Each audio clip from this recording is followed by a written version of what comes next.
प्रत्येक सभ्यता में कुछ कहानियां इतिहास के अहम किरदारों के इर्द-गिर्द बुनी गई हैं। आइए आज जानते हैं नारियल के जन्म की कहानी। प्राचीन काल में सत्यव्रत नाम के एक राजा राज करते थे। वह प्रतिदिन पूजा पाठ किया करते थे। उनके पास किसी भी चीज की कमी नहीं थी। वह धन दौलत से लेकर हर प्रकार की सुविधा से समृद्ध थे। हालांकि इसके बावजूद भी राजा की एक अभिलाषा थी जिसे वह पूर्ण की चाह रखते थे। दरअसल राजा सत्यव्रत को किसी प्रकार स्वर्गलोक जाने की इच्छा थी।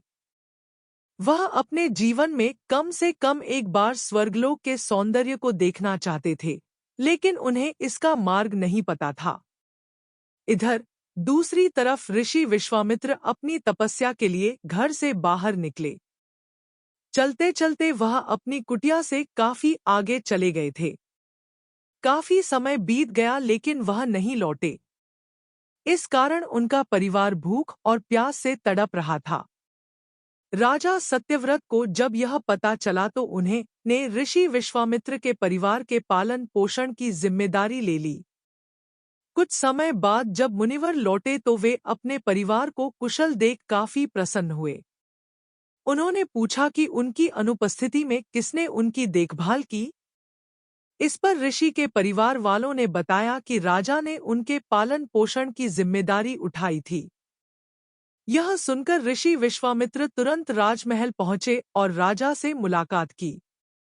वहां पहुंचकर उन्होंने सबसे पहले महाराज को धन्यवाद कहा। इस पर राजा ने ऋषि अपनी इच्छा पूर्ण होने का आशीर्वाद मांगा। राजा की बात सुनकर ऋषि विश्वामित्र ने कहा, बोलिए महाराज, आपको क्या वरदान चाहिए। तब महाराज ने कहा, हे मुनि, मुझे एक बार स्वर्गलोक के दर्शन करने हैं।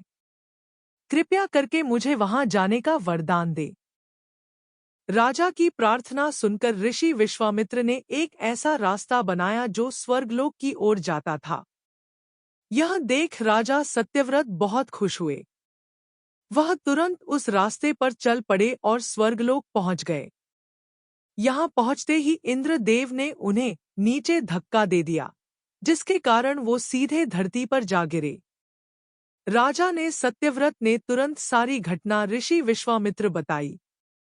राज की बात सुनकर ऋषि विश्वामित्र गुस्से से आग बबूला हो उठे। उन्होंने तुरंत सभी देवताओं से इस बारे में बात की और इस समस्या का हल निकाला, जिसके बाद राजा के लिए एक नया स्वर्गलोक बनाया गया। नए स्वर्गलोक को पृथ्वी और देवताओं के स्वर्गलोक के बीचों बीच स्थापित किया गया था, ताकि किसी को परेशानी न हो।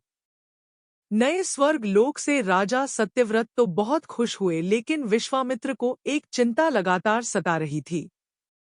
उन्हें डर था कि नया स्वर्गलोक कहीं जोरदार हवा के कारण गिर न पड़े। अगर ऐसा होगा तो राजा सत्यव्रत दोबारा से धरती पर जा गिरेंगे।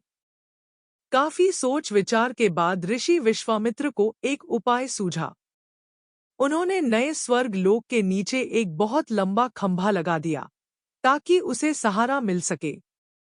ऐसी मान्यता है कि नए स्वर्ग लोक के नीचे लगाया गया खंभा एक विशाल पेड़ के तने के रूप में बदल गया। यही नहीं, कुछ समय पश्चात जब राजा सत्यव्रत की मृत्यु हुई तो उनका सिर एक फल में तब्दील हो गया।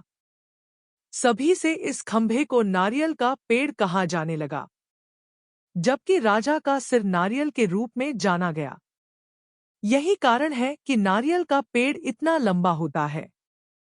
इस कहानी से हमें यह सीख मिलती है कि अगर सच्चे मन से किसी की मदद करें तो हमारी हर ख्वाहिश पूरी हो सकती है।